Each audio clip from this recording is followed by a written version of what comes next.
আসসালামু আলাইকুম, Sheikh Shafiq new York থেকে। আর আমি এই মুহূর্তে রয়েছি আমাদের বন্স পার্সেস্টারে।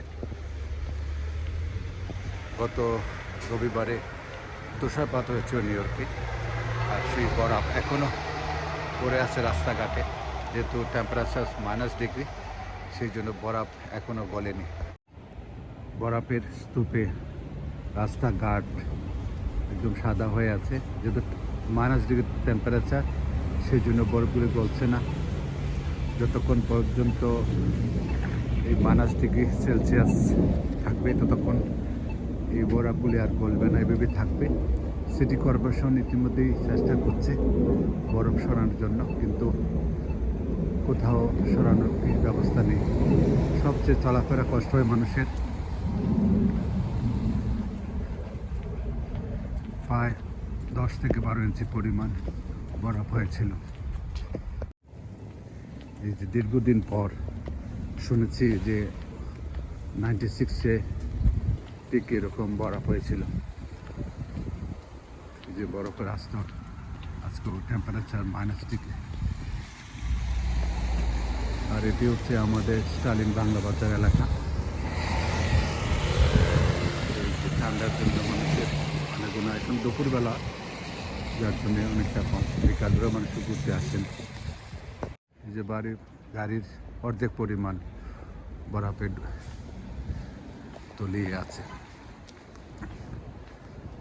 অনেকে আবার বেলচা দিয়ে কষ্ট করে সরিয়েছেন, আবার অনেক সরাননি। প্রায় গত রোববার থেকে আজকে সোমবার, বেশ অনেকদিন হয়ে গেছে। বরফগুলি এখন জমতে শুরু করেছে, ব্ল্যাক আইসে পরিণত হচ্ছে। এটি হচ্ছে আমাদের স্টালিন বাংলা বাজার। এখানে মান্নান বেকারি, এদিকে স্টালিন ফার্মেসি। এটি হচ্ছে আমাদের স্টালিন বাংলা বাজার। আর এটি হচ্ছে প্রিমিয়াম রেস্টুরেন্ট। আর এদিকে হচ্ছে আলাক্সা ইত্যাদি সহ আমাদের বাজারগুলি। বরফের মধ্যেই আমাদের চলাচল করতে হচ্ছে। স্টালিন ফার্মেসি আর এদিকে ব্রঞ্জ কন্টিনিউম। কত বরফ এখানে জমে পড়ে আছে, সরানো যাচ্ছে না। আর মানুষের জন্য বরফগুলি গলছে না। এটি হচ্ছে আমাদের যে বাংলা বাজার। স্টালিন এভিনিউ ছিল, এটা নাম পরিবর্তন করে বাংলা বাজার রাখা হয়েছে। ডেলিভারি গাড়ি এখানে